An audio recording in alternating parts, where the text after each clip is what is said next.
And yung potential future nyo guys, kung ano yung hinihiling nyo, matutupad siya in the future. This is fulfillment ng mga wishes. These are answered prayers, mga kapiksi. Manifestation, mga hinihiling nyo sa taas guys. Mga dreams coming true, mga kapiksi. So it's very important na mag-persist kayo guys. Huwag kayo mag-give up. Tuloy-tuloy lang sa inyong mga pagsisikap until such time na talagang dinggin ng nasa taas yung mga hinihiling nyo and makakita talaga kayo ng pag-undad and pag-asenso.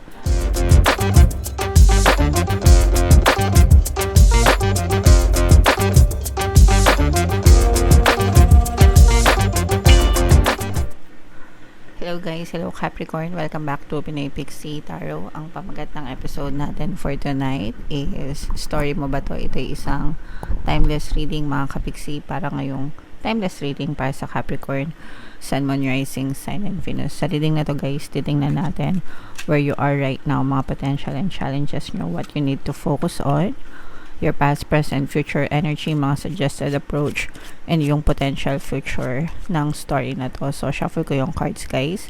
Hanapin ko yung energy ng Capricorn. Eto, guys. So, Capricorn, kayo ay na-represent ng Queen of Pentacles sa ating spread, mga kapiksi. Kung ano na lang yung makaresonate, guys, take that message. Kasi hindi lahat ng mensahe ay magre-resonate. So, where you are right now, mga kapiksi, meron kayong mga bagay na inaasam na gustong makuha na parang medyo nagmamadali kayo, mga kapiksi, no?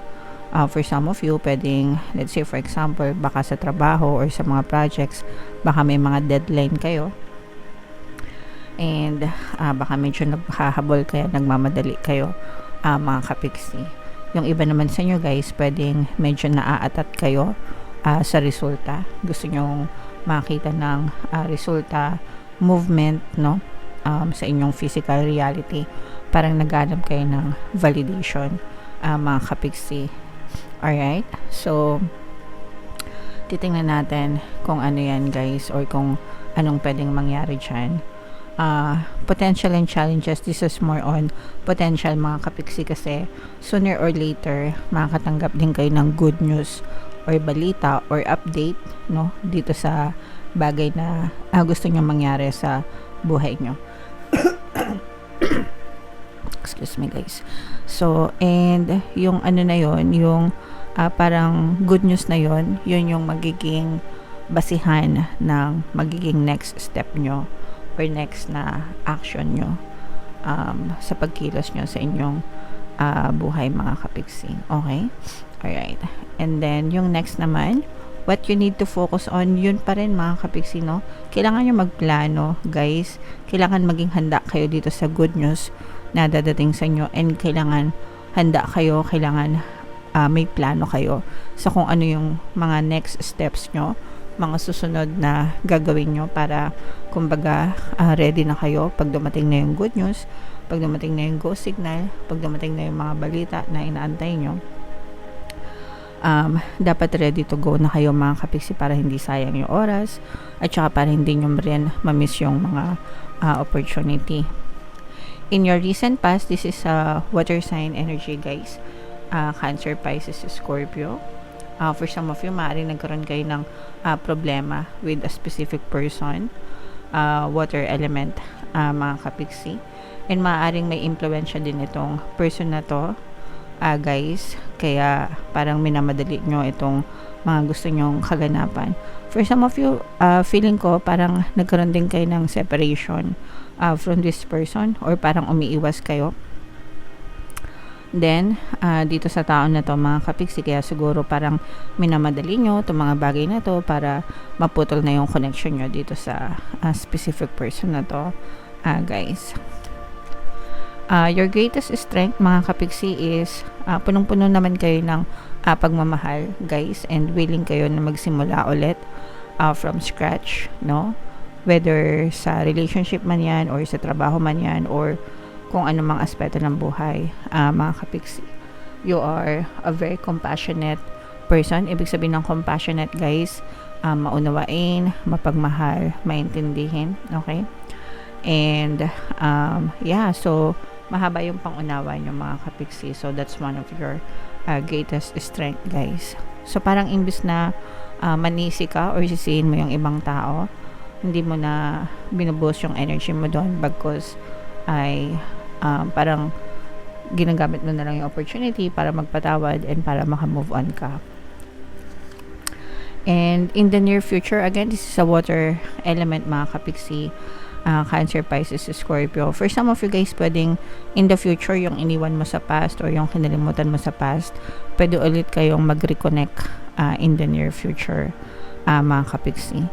And this will only happen kapag ka nagkaroon ng reconciliation, pagpapatawad, kasi nga for some of you, sabi ko nga sa inyo, very compassionate kayo. Ibig sabihin ng compassionate, guys, mapagpatawad, maunawain, ganyan. So, yeah.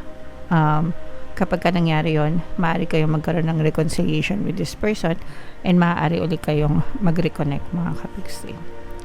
Mga suggested approach, guys, tuloy-tuloy lang, no? Tuloy-tuloy lang kayo sa biyahe nyo, sa journey nyo, mga kapiksi. Yung mga problema nyo in the past, malalampasan nyo rin yan successfully. Sumasukses ka din, no? Guys, kumbaga, ituon mo yung iyong atensyon, yung iyong panahon sa pagtatagumpay. Kahit gaano kaliit, kahit gaano ka laki yung steps na ginagawa mo, yung hakbang mo, it doesn't matter as long as consistent ka, tuloy-tuloy, and definitely makakarating ka rin sa iyong final destination. What you need to know, mga kapiksi, yes, magkakaroon talaga ng reconciliation dito, reconnection, nakikita natin yung past nyo and yung future nyo, mga kapiksi. Parang maaayos yung mga gusot nyo sa past, mga kapiksi. Magkakaroon ng reconciliation, connection, reconnection, mangingibabaw pa rin yung pagmamahalan. Depende kung sino tong person na to, guys. Pwedeng partner nyo sa love, pwedeng kapamilya nyo, pwedeng kaibigan nyo, but malaki yung bahagi niya sa buhay nyo, mga kapiksi. Your hopes and fears, this is more on hopes, guys. You will begin a new journey, pagdating sa inyong kaperahan, kabuhayan. So, parang ma-identify nyo or parang merong bagong opportunity na maaring dumating sa inyo pagdating sa mapagkakakitaan, guys. So, samantalahin nyo yung mga opportunity na yan, guys, para lalo pang magkaroon kayo ng mga karagdagang kita or karagdagang income, mga kapiksi. And yung potential future nyo, guys, kung ano yung hinihiling nyo, matutupad siya in the future. This is fulfillment ng mga wishes. These are answered prayers, mga kapiksi. Manifestation, mga hinihiling nyo sa taas, guys. Mga dreams coming true, mga kapiksi. So, it's very important na mag-persist kayo, guys. Huwag kayong mag-give up. Tuloy-tuloy lang sa inyong mga pagsisikap until such time na talagang dinggin ng nasa taas yung mga hinihiling nyo and makakita talaga kayo ng pag-undad and pag-asenso sa buhay nyo, mga kapiksi. So, ito, guys, i-mind nyo na to sa comment section. Mine, dreams coming true, answered prayers, itong mga bagong opportunity na to, guys, sa kaperahan at saka itong success, sumasukses sa buhay, mga kapiksi. I-mind nyo na yan, guys, sa comment section. Pati yung reconciliation, reconnection, guys. Okay? So, bunot lang tayo ng additional message para sa inyo. Habang sinashuffle ko to, guys, panoorin nyo muna yung video natin regarding sa ating paano mag-manifest ng abundance video course. Kapiksi, sawa ka na ba sa mga struggles at hirap sa buhay mo? Masipag ka ba at masikap sa buhay ngunit hindi ka pa rin umaasenso? Ilang beses ka na bang nag-attempt magnegosyo at mag-invest pero palagi ka pa rin nalulugi?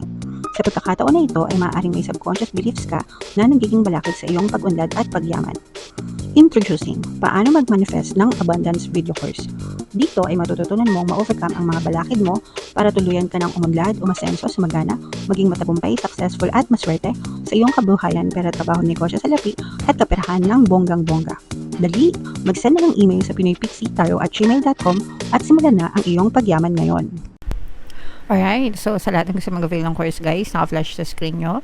Una, meron tayong paano mag-manifest ng abundance video course. Meron din tayong paano mawala ang third party at magkaroon ng harmonious na relationship.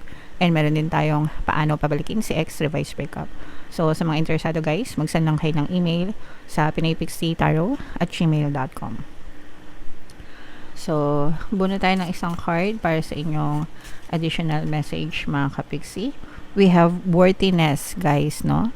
So, dapat alam nyo kung ano yung totoo nyong halaga, mga kapixie. You have to value yourself. Actually, guys, no, hindi mo kailangan ng validation from other people, mga kapixie. Hindi ibang tao yung magsasabi sa'yo na mahalaga ka, kundi ikaw mismo. Dapat sinasabi mo sa sarili mo at ikaw mismo pinapahalagahan mo yung sarili mo. Okay? Huwag mong ibababa yung pagkatao mo alang-alang sa ibang tao para lang i-please sila, mga kapixie. Dapat alam mo yung totoo mong halaga, yung respeto mo sa sarili mo, yung pagmamahal mo sa sarili mo.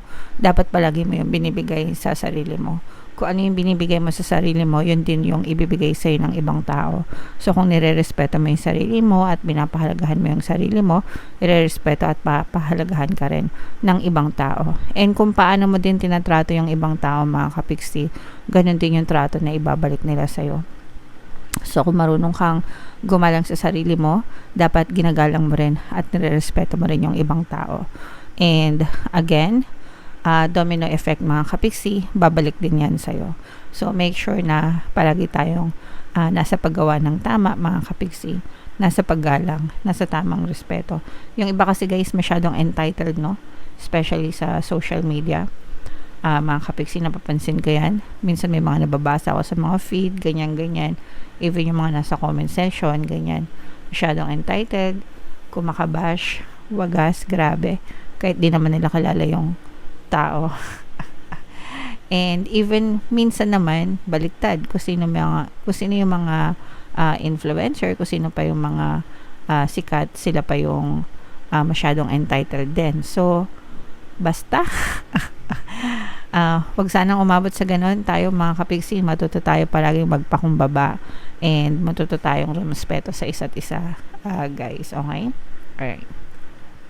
So, comment down below, mga kapixie, feeling nyo naka-resonate kayo and yung mga magaganda dyan, guys, i-mind nyo na sa comment section. For more tarot readings, guys, ito yung playlist nyo. Ito naman yung ating success stories ng paano mag-manifest ng abundance video course.